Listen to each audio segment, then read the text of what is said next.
Economía y finanzas con Pedro Tello.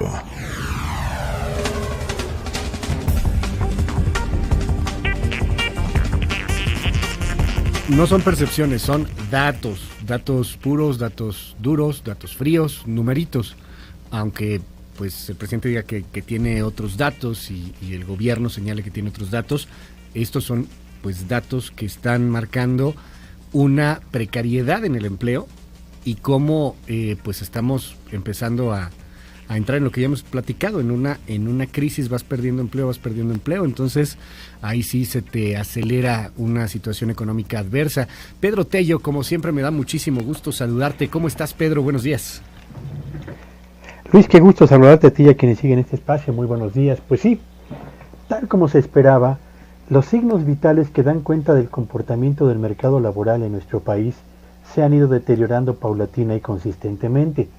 Hace un poco más de una semana, Luis, hablábamos en este espacio de que el empleo reportado por el IMSS durante el mes de abril había generado o se había caído en un 65% respecto al empleo reportado en abril del año anterior. Y señalábamos también en aquella oportunidad que el empleo generado en los primeros 4 meses del presente año representaba una disminución respecto al total de empleos que se crearon en el mismo periodo del año anterior del 34%. Pues bien, esos datos que daban cuenta del comportamiento del empleo en el sector formal de la economía hoy son complementados con la información que ayer dio a conocer el INEGI. La tasa de desocupación, que no es otra cosa más que el porcentaje de personas en edad de trabajar que declaró haber realizado actividades de búsqueda de empleo, aumentó en abril de este 2019 a 3.5%, lo que significa un repunte respecto a la tasa de desempleo que se reportó en el mismo mes del año anterior. Esto era natural, era comprensible y era esperado.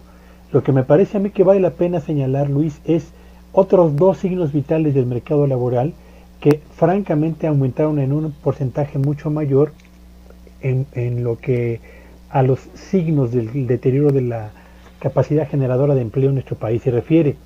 La tasa de subocupación pasó del 7.2% en abril del 2018 a 7.8% en abril de 2019. Aumentó prácticamente 6 décimas de punto porcentual. Un crecimiento de esa naturaleza en un año no se tiene registrado para ese indicador, por lo menos en los últimos 7 años. Y la tasa de condiciones críticas de ocupación, que nos presenta el porcentaje de las personas que están trabajando con menos ingresos equivalentes a un salario mínimo o trabajando el equivalente al total de la jornada de trabajo por día y recibiendo aún a pesar de ello menos de un salario mínimo, pasó de 14.6% en abril del año pasado a 17.5% en abril del presente año, prácticamente 3 puntos porcentuales más en 12 meses. ¿Qué significa esto, Luis Auditorio?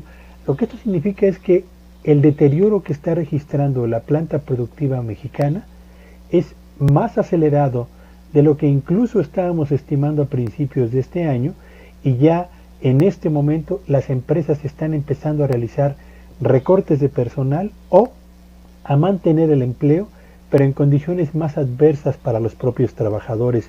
Y esto desde luego que es una señal que tendría que llamar la atención a autoridades y a empresarios, porque si no tenemos un mercado interno con empleos por lo menos estables, ya no decimos de mejor remunerados, que es por supuesto un objetivo deseable y yo diría incluso inaplazable, pero si no mantenemos el empleo, Luis Auditorio, el más importante impulsor de la economía mexicana, el mercado interno, va a entrar en serios apremios, y esto va a complicar la ya de por sí difícil situación económica bajo la cual nos desenvolvemos en este 2019.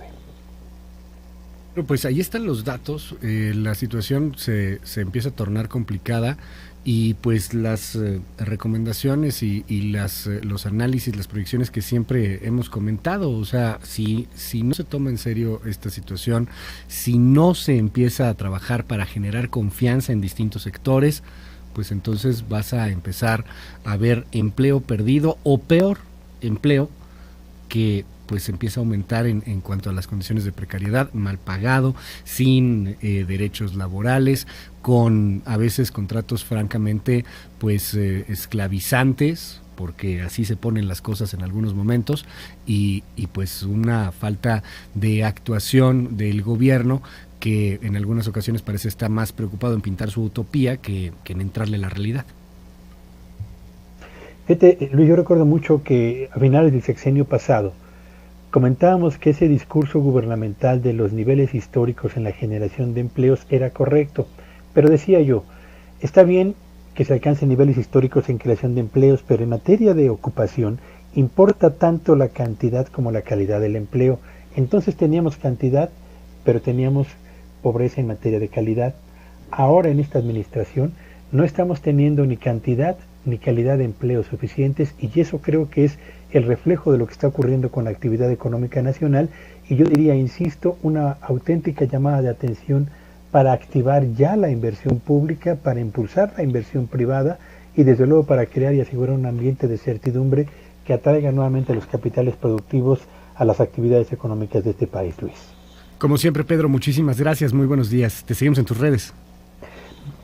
Buenos días a todos, me encuentran en @Petello Villagrán. Feliz miércoles para todos. Gracias, Pedro, feliz miércoles.